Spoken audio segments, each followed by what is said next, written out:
1 Samuel capítulo 30, o verso 1 inicia assim: Chegando Davi e os seus homens ao terceiro dia a Ziclague, já os amalequitas com ímpeto tinham dado sobre o sul e Ziclague, e tinham ferido a Ziclague e tinham queimado a fogo. Tinham levado cativas as mulheres e todos os que lá se achavam, tanto grandes quanto pequenos. A ninguém mataram, tão somente os levaram consigo, e foram o seu caminho. Quando Davi e os seus homens chegaram à cidade, encontraram-na queimada a fogo, e as suas mulheres, seus filhos e suas filhas levados cativos. Então Davi e o povo que se achava com ele alçaram a sua voz e choraram, até que não houve neles mais forças para chorar. Também as duas mulheres de Davi tinham sido levadas cativas, Ainoã, a jezreelita, e Abigail, que fora mulher de Nabal, o carmelita. Davi muito se angustiou, porque o povo falava em apedrejá-lo. A alma de todo o povo estava cheia de amargura por causa dos seus filhos e das suas filhas. Mas Davi se fortaleceu no Senhor, seu Deus. Amém. Pai, abençoa a Tua palavra, que nós possamos ouvir a Tua voz e que Teu Espírito, Senhor, nos instrua nessa noite. Seja conosco, Pai, em nome de Jesus. Amém. Essa é uma história interessante. O que antecede um pouquinho essa história, e deixa eu lhe contextualizar, Davi estava com o seu exército junto pela aliança que ele tinha feito com alguns reis, e ele iria lutar junto com os filisteus. E quando os filisteus se deram conta de que era o Davi que estava vindo para lutar, ele diz: não, cara, esse cara lá no meio, ele pode virar contra a gente, ele já matou o nosso grandão lá uma vez. Se esse vier lutar contra a gente, porque Davi tinha uma aliança com outro rei, e esse rei tinha aliança com os filisteus. E então Davi se colocou à disposição, e o cara disse: não, manda esses caras embora, eu não quero saber do exército de Davi com a gente. E Davi volta para casa então. E ele volta para casa, e quando ele chega em casa, na sua cidade chamada Ziclague, os amalequitas tinham, alguns dias antes, atacado a cidade de Davi, e havia levado todas as mulheres e as crianças cativas, e havia colocado fogo em toda a cidade. E quando Davi chega na sua casa, voltando de viagem, e todos aqueles homens na expectativa de encontrar suas mulheres, seus filhos, e poder passar tempo em casa, de repente eles encontram a casa destruída, eles encontram tudo acabado, nada mais existia ali. E a Bíblia conta que aqueles homens começaram a chorar, e amargurados pranteavam ao ponto de não ter mais forças para chorar. Eu não sei se você já experimentou isso, mas tem momentos na vida da gente, cara, que a gente chora e parece que a lágrima seca, que já não tem mais lágrima para chorar. A gente já chorou tudo que tinha que chorar, a gente já pranteou tudo que tinha que prantear, e parece que não sai mais. O coração da gente, ele está angustiado, ele está amargurado. E na verdade, a nossa vida, ela é cheia de momentos bons e de momentos não tão bons assim. A nossa vida tem momentos de alegria, e também é feita de momentos de dificuldade, de momentos de tristeza, de momentos de amargura, que apertam o nosso coração.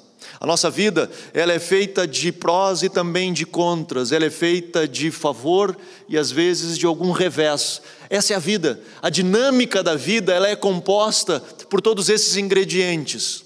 E o grande desafio é nós cruzarmos pela vida e conseguir chegar lá do outro lado. E aí vem essas frases de Facebook: aquele que vence não é aquele que nunca caiu, mas aquele que se levanta uma vez mais do que caiu. E todo esse negócio, mas o fato é que é verdade. A vida, ela é feita de dificuldades, e nós precisamos aprender a passar por elas. Davi e os seus homens estavam passando por um momento de muita tristeza, de muita dificuldade. E ambos, todos ali juntos, começam a chorar, a prantear a sua dor. E faz parte chorar a dor. O homem chora também, e pranteia a sua dor, e bate no peito, e chora, e derrama lágrima. O problema é o que acontece depois. Depois deles chorarem tudo o que eles choraram, depois deles prantearem tudo o que prantearam, a ponto de não mais restar forças para chorar, a Bíblia diz que a alma de Davi se angustia, porque ele começa a olhar ao redor dos seus homens e vê que os seus homens estavam querendo culpá-lo pela tragédia que havia sucedido na sua casa. Estavam querendo culpar a Davi, estavam pensando em apedrejar a Davi, buscando um culpado por aquela tragédia. E talvez esse seja o grande erro que nós cometemos quando estamos passando momentos de dificuldade, que nós procuramos achar um culpado de nós estarmos na situação que nós estamos. Meu irmão, preciso lhe dizer o seguinte, que achar culpado não resolve o seu problema. Se aqueles homens tivessem apedrejado Davi, tentando culpar Davi, algo tipo, se Davi não nos tivesse levado para a guerra, se Davi não nos tivesse colocado nessa situação, a nossa realidade seria diferente, a minha casa estaria aqui, eu teria protegido a minha família, a minha esposa estaria aqui, os meus filhos estariam aqui, mas não, Davi nos levou para a guerra, Davi é o culpado, vamos apedrejá-lo. Apedrejarem a Davi não traria os filhos de volta. Matar Davi não restauraria a casa. Matar Davi não traria a esposa de volta. Achar culpado não resolve o problema. E infelizmente a nossa sociedade, ela caminha em cima dessa plataforma. Acontece alguma coisa, quem foi? Eu preciso saber quem foi. Não, mas aconteceu aquele negócio, quem foi que pegou? Isso acontece nas empresas. E essa é uma discussão que se tem no meio empresarial, onde começa a falar com as pessoas, dizer, mano, é o seguinte, presta atenção. Não adianta achar culpado. Achar culpado não vai resolver essa situação. Nós precisamos lidar com a própria situação. Agora, inconscientemente, a gente tem a impressão de que se nós conseguirmos culpar alguém, que não seja a gente, obviamente, e isso já vem lá do Éden. Davi, não, foi a mulher. A mulher não, foi a cobra. Foi alguém, mas não fui eu. Sempre tem que ser alguém que não seja a gente. Nós jogamos a responsabilidade para o outro e parece que aquilo, de uma certa forma, aplaca a dor, acalma aquele coração ferido. Mas por mais que isso aconteça, ainda assim isso não resolve o problema. Achar culpado, apontar o dedo, não resolve o problema. E às vezes, até de fato, o culpado é o outro. Talvez até hoje, a situação a qual você está vivendo hoje, seja responsabilidade de pessoas que tomaram decisões por você. E que você chegou aonde você está hoje por essas decisões que pessoas tomaram. E hoje você se sente mal, você está desamparado, talvez está angustiado, talvez está perdido, desnorteado, sem rumo, por decisões que outras pessoas tomaram. E você fica dizendo para você mesmo, cara, mas se ele não tivesse feito isso, ou mais, se eu não tivesse me submetido àquilo, naquele momento, talvez a minha história hoje seria diferente. E passamos uma vida inteira lamentando a nossa história. Passamos uma vida inteira lamentando aquilo que aconteceu.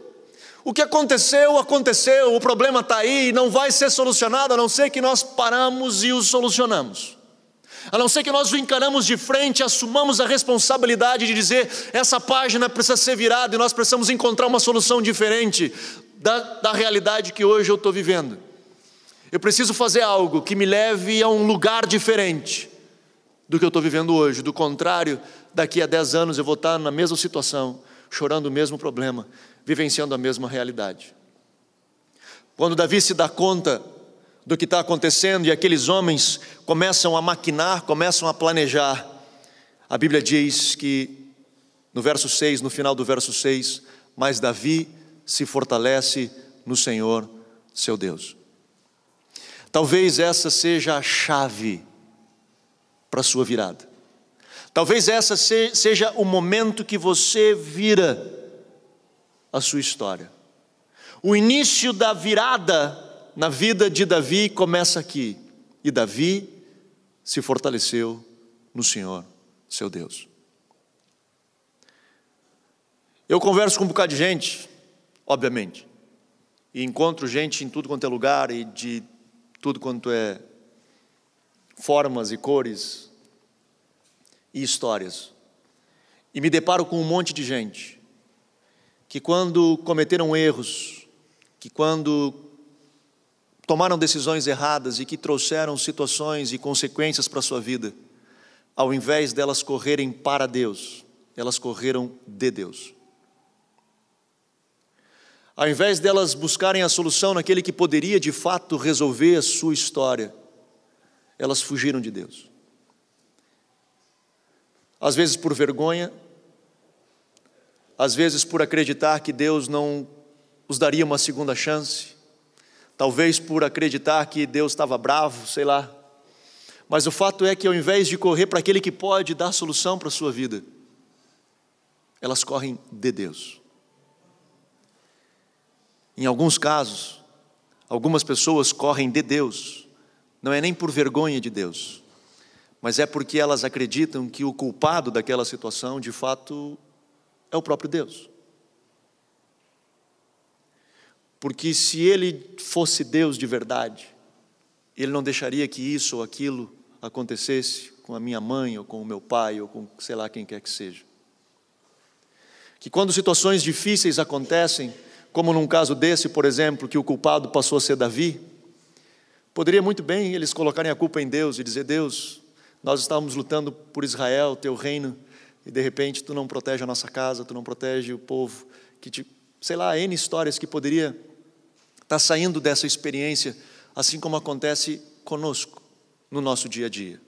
E de novo, a nossa realidade, na nossa mente, e eu falava isso nesse final de semana, no lugar onde eu estava ministrando, que a nossa mente, aqui a gente tem uma expressão, mas aqui o nosso coração diz outra coisa. A nossa mente, a gente diz assim: não, Deus, eu entendo, tu é todo poderoso, tu sabe todas as coisas, os teus caminhos são mais altos que os nossos caminhos, os teus pensamentos são mais altos que os nossos pensamentos, todas as coisas cooperam para o bem daqueles que amam a Deus. Mas aqui dentro, a gente fica assim: pô, tá de palhaçada, Deus. Tanta gente boa por aí, tanta gente que está te servindo, e esse meu pai ou essa minha mãe que te serve com tanta fidelidade, de repente tu a toma e um monte de gente safada por aí, vivendo a vida deles, e tu não faz nada. A nossa mente sabe o que é certo de falar, mas o nosso coração aqui dentro ele sente diferente.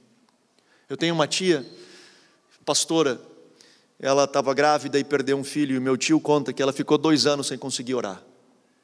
Por 2 anos ela não orou, porque ela não conseguia se aproximar de Deus, porque ela entendia que Deus havia feito ou não fez algo que deveria de ter feito. E nós buscamos culpados, e nós buscamos tentar botar essa responsabilidade de algo da nossa dor sobre alguém. Mas a chave que virou a história de Davi foi quando ele disse: eu vou me fortalecer no único que de fato pode mudar a minha história. E a Bíblia diz que Davi vai e se fortalece ao Senhor. E ele busca o sacerdote no verso 7, olha que coisa doida. E ele diz assim: então disse Davi a Abiatar, o sacerdote, filho de Aimeleque: traz-me aqui a estola sacerdotal. E Abiatar trouxe a estola sacerdotal a Davi, e consultou Davi ao Senhor. Ele foi buscar a Deus. Deus, o que eu faço? Eu quero ouvir uma resposta do céu. Eu preciso, Senhor, que tu me fale. Eu quero ouvir do céu, fala comigo, fala meu coração. Eu preciso de uma direção tua, eu estou perdido, eu não sei o que fazer. A minha família sumiu, o meu exército sumiu. Na verdade, não só sumiu, como está contra mim, está querendo me matar. Eu estou só, o que eu faço? Para onde eu vou? Que rumo que eu tomo? E ele busca o Senhor, e a Bíblia diz,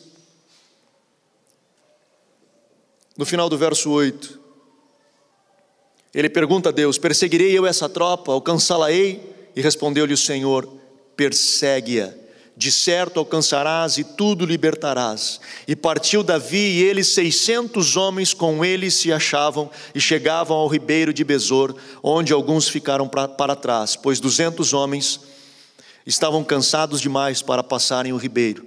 Mas Davi e 400 homens continuaram a perseguição.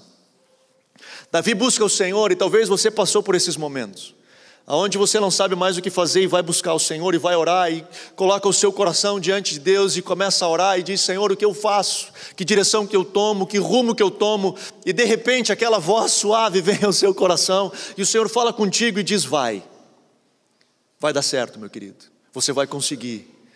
A coisa está difícil agora, mas você vai conseguir. E Davi sai daquele momento de oração e ele chama os seus homens, e de 600 homens, e diz: vamos, venham comigo. Nós vamos perseguir e nós vamos encontrar os nossos filhos, as nossas esposas. Venham comigo. E eles saem, os 600 homens, e se deparam com um ribeiro. Aqui no sul seria um riacho, sabe qual que é? Um córregozinho. E a Bíblia diz que dos 600 homens, 200 não conseguiram cruzar aquele riacho, de tão cansado que estavam. Não era um rio com corredeiras enormes, era um riacho, cara. E esses homens não conseguiram cruzar de tão cansado que estavam. E aí a gente fica pensando assim, quando está muito ruim a gente acha que não pode ficar pior? Sempre pode. E essa é uma notícia que eu tenho para dar para você. Eu brinco aqui às vezes, né? Às vezes a gente acha que está no fundo do poço, a gente descobre que o fundo do poço tem calabouço ainda, né? A gente abre uma tampinha assim, digo: rapaz, tem mais um lugarzinho para o cara entrar. Quando a gente acha que não pode ficar pior, cara, sempre pode. Sempre pode. E Davi já não tinha muita coisa, já não sabia para onde ir, já não sabia para onde correr. Tinha 600 homens e dos 600, um terço fica para trás. Sobram 400. E ele sai com 400 homens para perseguir os amalequitas. E olha que história doida. No verso 11 diz assim: e acharam no campo um homem egípcio e o trouxeram a Davi. E deram-lhe pão e comeu, e deram-lhe de beber água. E deram-lhe também um pedaço de pasta de figos secos e 2 cachos de passas. E comeu e voltou-lhe o ânimo, pois havia 3 dias e 3 noites que não tinha comido nem bebido água. Olha que coisa doida, tenta imaginar comigo essa história. Você chega na sua cidade, ela está queimada, destruída, os seus filhos foram, a sua esposa foi embora. E você então está ali com um motim, o seu exército querendo te matar. Você vai buscar o Senhor, ora ao Senhor, busca Deus, Deus fala contigo e diz: vai dar certo, Davi, persegue que você vai conseguir, eu estou contigo, vai, Davi. E ele chama o exército e diz: galera, eu tenho uma boa notícia para vocês, vamos perseguir e nós vamos alcançar, vai dar tudo certo. E eles saem e daqui a pouco ele olha e fica 200 para trás. E ele continua caminhando e encontra um egípcio. Não era um hebreu, não era um judeu, era um egípcio. Se você lembra, os egípcios lá atrás eram o protótipo, eram a sombra do mundo. Quando eles largaram o Egito e entraram em Canaã, o Egito simbolizava esse lugar, esse povo desprezado. Lá é o mundo e nós saímos do mundo e entramos na terra prometida. Era um egípcio, com fome, morrendo. 3 dias sem comer, sem beber, estava ali. E ficou para morrer. O exército vem e para, e Davi para os 400 homens, para cuidar desse um cara. Eu não sei você, cara, mas se eu sou do exército de Davi, e meus filhos foram embora, e minha esposa sumiu e está presa, e eu estou correndo atrás deles, sem saber aonde eles estão, eu ia dizer: Davi, sinto muito, cara, deixa o maluco, deixa para trás e segue, mano. Segue, que nós estamos atrasados já. Nós temos que correr, segue, nós temos que correr. Só que Davi não fez isso, cara. Davi não fez isso porque Davi era Davi. Davi não fez isso porque ele tinha princípios. Davi não fez isso porque ele disse: cara, eu não posso deixar esse cara definhando aqui, e eu seguir a jornada, porque eu sei que ele vai morrer, e eu posso mudar a história desse homem. Eu posso mudar a história desse cara, e eu vou parar e vou alimentar. É do meu caráter, é da minha índole eu alimentar esse rapaz. Eu não posso sair e seguir adiante. Davi não podia vender os seus princípios.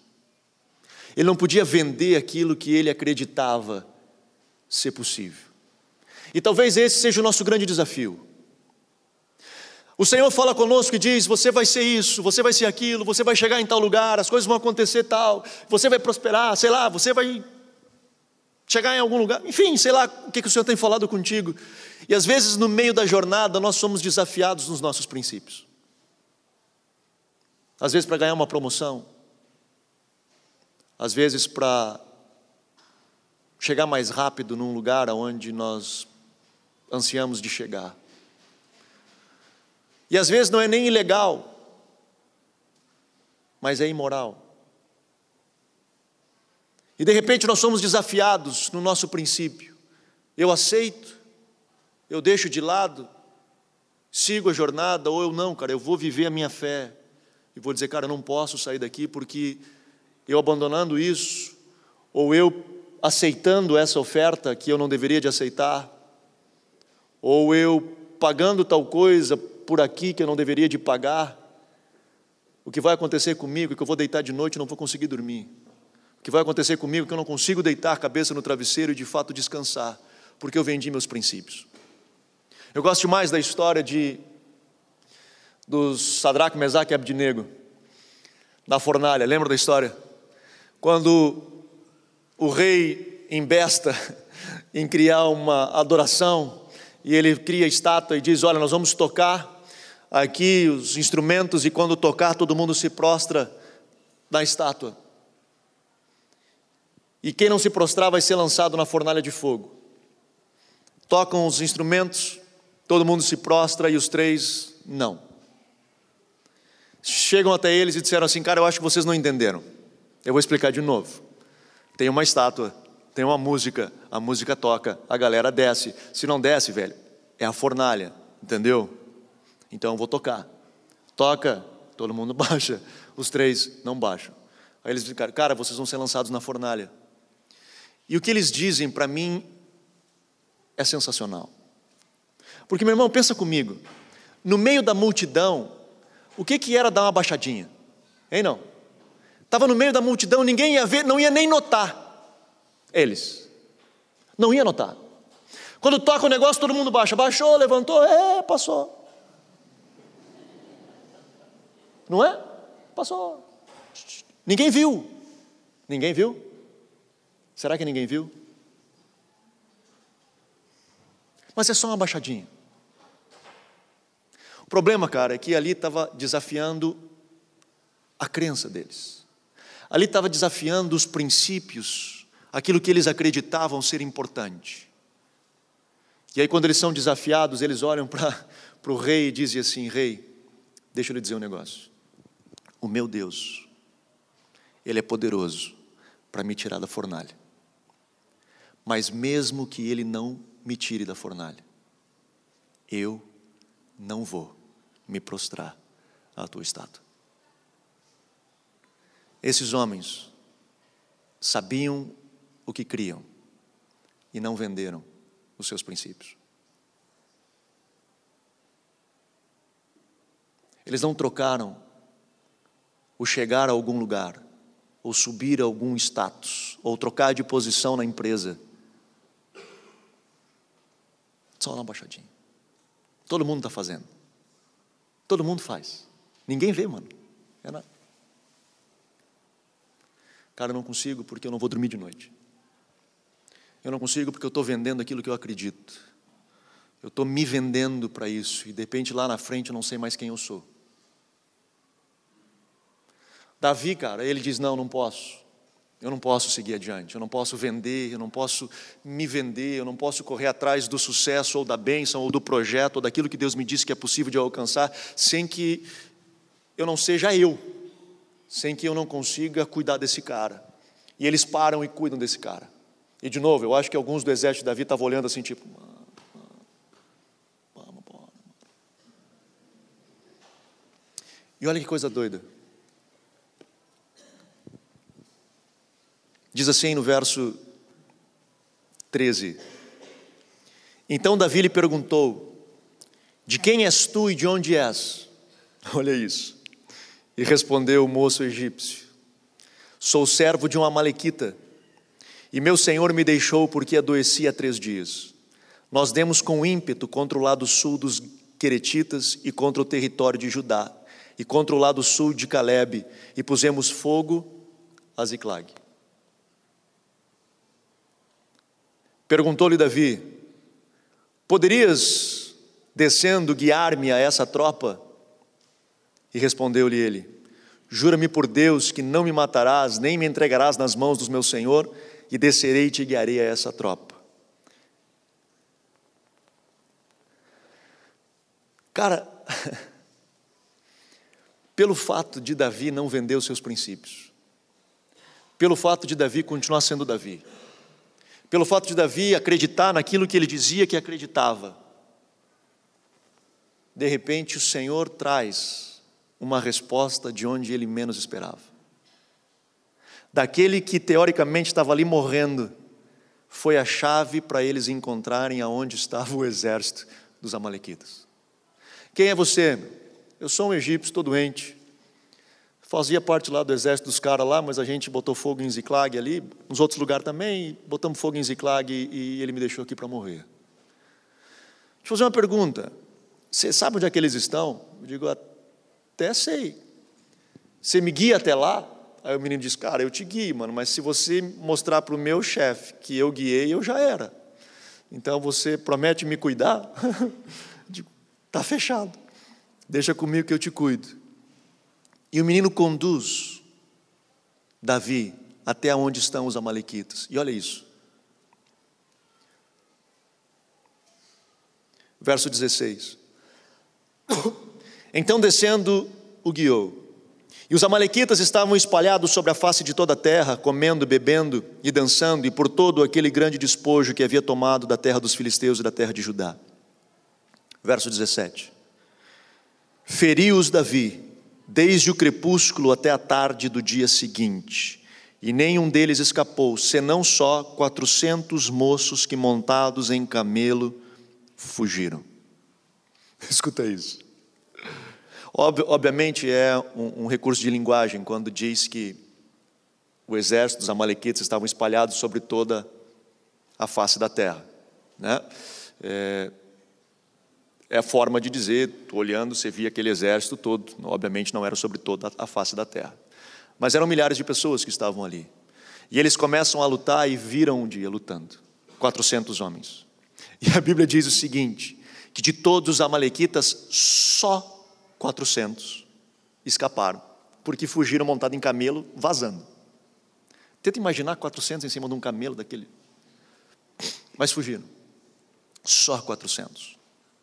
Davi luta com aqueles homens, e o verso seguinte diz assim: assim recobrou Davi tudo o que os amalequitas haviam tomado, e também libertou as suas 2 mulheres. Não lhes faltou coisa alguma, nem pequena nem grande, nem os filhos nem as filhas, nem despojo, nada de tudo que os amalequitas lhe haviam tomado, e tudo Davi tornou a trazer. A chave para a sua resposta, aquilo que muda a sua história, começa quando você vai buscar a resposta naquele que tem a resposta para lhe dar. E quando você busca e ouve a voz do Senhor, e talvez você já teve esse tipo de experiência, de você busca o Senhor e Deus diz, fica tranquilo, vai dar tudo certo, e você sai daquele seu quarto de oração, cheio de fé, dizendo assim, agora vai, e aí quando você diz, fica tranquilo que agora vai, você se depara com outro problema, que parece que, meu Deus do céu, cara, quando eu achei que ia dar certo, piorou. Às vezes acontece, mas Davi continua no Senhor e ele não vende os seus princípios, e é algo tão sério de Davi que a gente pode continuar lendo a história, você pode ler em casa, ele leva todo o despojo de volta, e quando ele chega do despojo de volta, e eles vão dividir o despojo de guerra, porque se dividia o despojo de guerra, a parte de devolver todas as coisas, né? Se dividia o despojo, porque tinha mais coisas, não era só de Ziclag que eles tinham.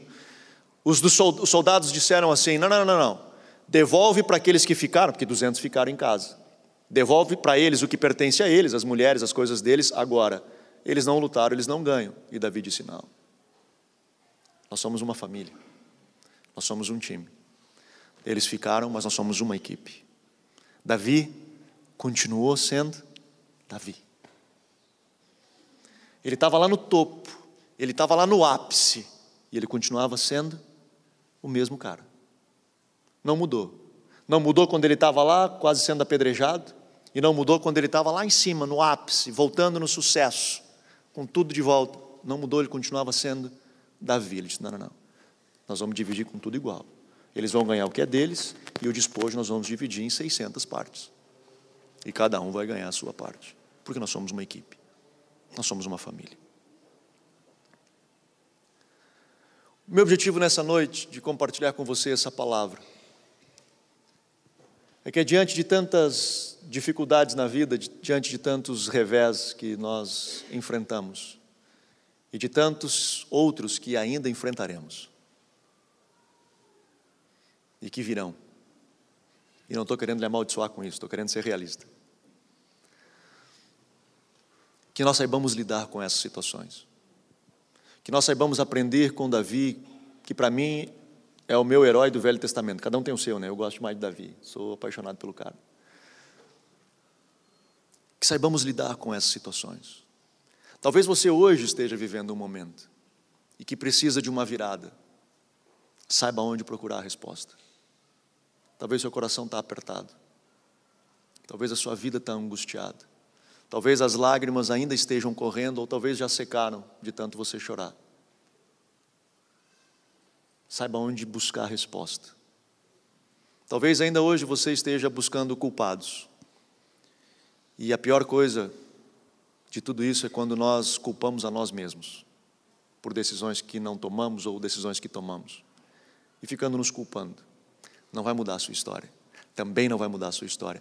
Mesmo que você tenha e possa até mesmo ter sido culpado da situação que você está hoje, a sua situação não vai mudar de você reconhecendo que é culpado, ou ficar se culpando a vida inteira. O que vai mudar é você caminhar em direção à resposta. Amém? Vamos ficar de pé?